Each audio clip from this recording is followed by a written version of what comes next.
Hello everyone. आज का जो हमारा टॉपिक है वो है इंडेफिनेट टेंस, जिसे सिंपल टेंस भी कहते हैं। आज बच्चों हम इसके पार्ट्स को present indefinite tense, past indefinite tense and future indefinite tense को अच्छे से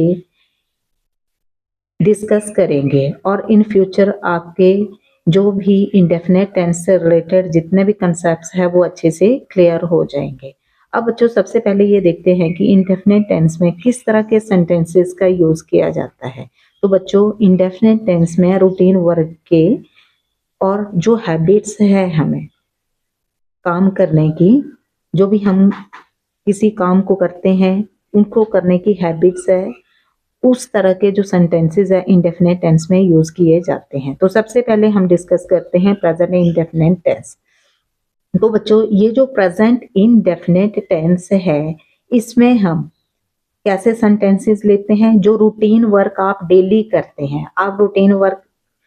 आपका रूटीन वर्क क्या है डेली का, जैसे सुबह आप उठते हैं, नहाते हैं, ब्रश करते हैं, ब्रेकफास्ट करते हैं, फिर उसके बाद स्कूल आते हैं, स्टडी करते हैं, फिर घर जाते हैं, होमवर्क करते हैं, डिनर करते हैं, फिर सो जाते हैं। तो ये आपका रूटीन वर्क है, खेलते भी है। अब कुछ एक वर्क ऐसे होंगे जिनको करने की आपको हैबिट्स होगी, वो भी प्रेजेंट इंडेफिनिट टेंस में आएंगे, जो मतलब जो हैबिट्स के काम आप करते हैं। तो इसमें क्या करते हैं हम, इस टेंस में इसका रूल क्या है, we use only first form of verb. इसमें हम फर्स्ट फॉर्म ही यूज करते हैं वर्ब की। बट अगर हमारा subject he, she, it and singular noun है तो हम जो वर्ब की फर्स्ट फॉर्म है उसके साथ एस और ई एस ऐड करते हैं। तो बच्चों आपको ये क्लियर हो गया होगा कि क्या ये जो प्रेजेंट इंडेफिनिट टेंस है इसमें वर्ब की फर्स्ट फॉर्म का ही यूज करना है, और जब हमारा सब्जेक्ट ही, शी, इट या सिंगुलर नाउन आए तो हम वर्ब की फर्स्ट फॉर्म के साथ एस और ई एस अप्लाई करते हैं। अब जो यहाँ पे एस तो ठीक है, बट ई एस वर्ब के कैसे वर्ड्स होते हैं जिनके साथ ई एस ऐड होता है, तो इसको देखते हैं।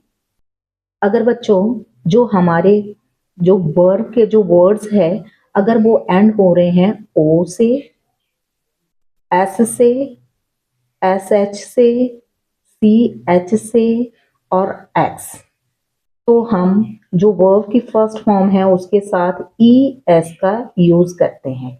मीन्स अगर हमारे जो वर्ब के वर्ड्स है वो जो एंड हो रहे हैं स की साउंड से, श की साउंड से और च की साउंड से, एक्स यहाँ भी स की साउंड आ रही है, और लास्ट में अगर ओ है तो वर्ब की फर्स्ट फॉर्म के साथ मीन्स वर्ब के साथ ई एस लगेगा, बाकियों के साथ हम एस अप्लाई करते हैं। तो आई थिंक आपको ये वाला कंसेप्ट जो है वो अच्छे से क्लियर हो गया होगा। अब इसका एक एग्जाम्पल डिस्कस करते हैं। अब हमने पीछे डिस्कस किया कि अगर हमारा सब्जेक्ट ही है, शी है, इट है या सिंगल नाउन है। सिंगल नाउन में कुछ भी हो सकता है बच्चों, जैसे रीता ले लो या सीमा ले लो।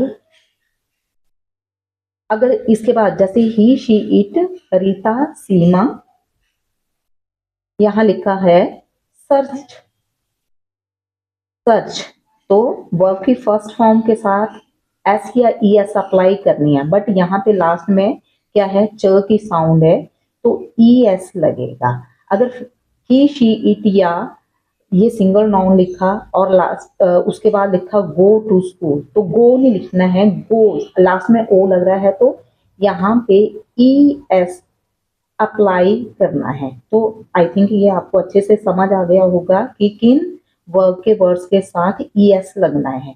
इन वर्ड्स को छोड़ के बाकी जितने भी वर्ड्स आ रहे हैं उनके साथ हमने एस ही अप्लाई करना है। Is it clear? Now next proceed करते हैं इसके स्ट्रक्चर के बारे में। तो बच्चों जो प्रेजेंट इंडेफिनिट टेंस का है जो स्ट्रक्चर है वो अफर्मेटिव के लिए क्या है, सब्जेक्ट सबसे पहले हम यूज करेंगे, फिर उसके बाद वर्ब की फर्स्ट फॉर्म या वर्ब की फर्स्ट फॉर्म के साथ एस और ई एस लगता है।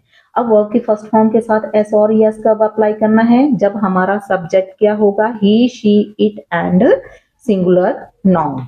एंड लास्ट में object and full stop. Negative के लिए क्या रूल है, यहाँ बच्चों हेल्पिंग वर्ब डू आ जाती है। नेगेटिव और इंटेरोगेटिव में प्रेजेंट इंडेफिनिट के केस में डू और डज हेल्पिंग वर्ब आ जाती है, बट जो हमारा अफर्मेटिव है इसमें कोई हेल्पिंग वर्ब अप्लाई नहीं करते।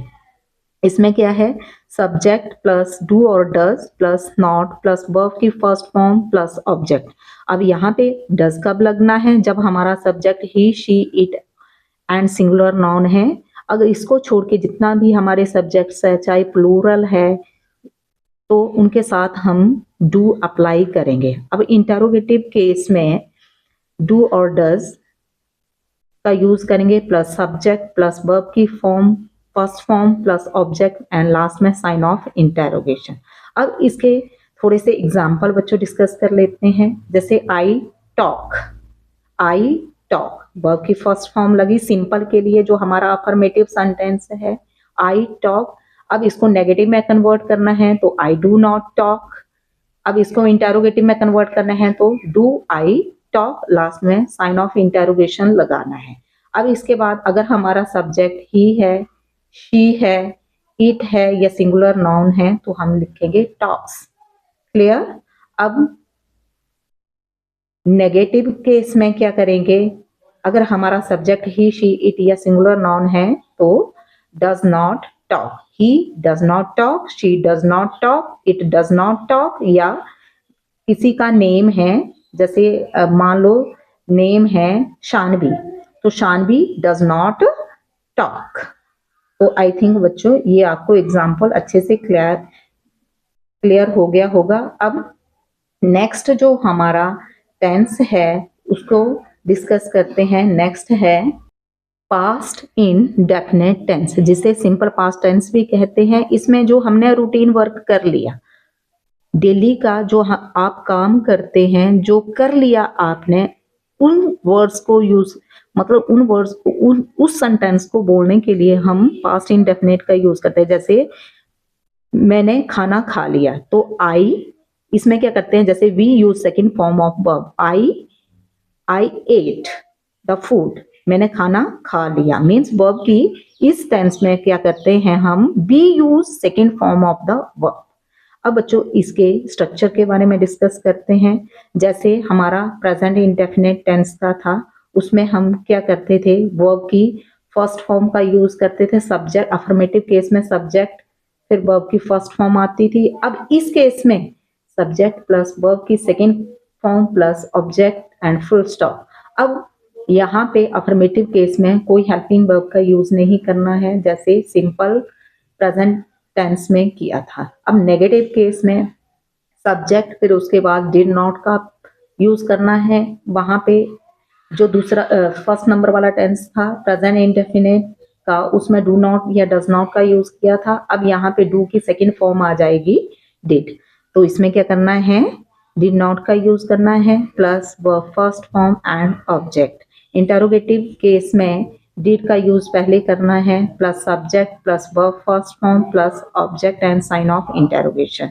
अब जब हम डिड अप्लाई कर देंगे तो उसके बाद वर्ब की फर्स्ट फॉर्म आएगी। जैसे हमारा प्रेजेंट इंडेफिनिट टेंस था, उसमें नेगेटिव और इंटेरोगेटिव केस में डू और डज हेल्पिंग वर्ब थी, वैसे ही पास्ट इंडेफिनिट टेंस में नेगेटिव और इंटेरोगेटिव केस में डिड हेल्पिंग वर्ब हमारी अप्लाई होगी। अब इसके थोड़े से एग्जाम्पल को डिस्कस कर लेते हैं। जैसे प्रेजेंट इंडेफिनिट टेंस में किया था आई टॉक, तो वो वहां फर्स्ट फॉर्म थी, यहाँ सेकंड फॉर्म अप्लाई हो जाएगी आई टॉक्ड।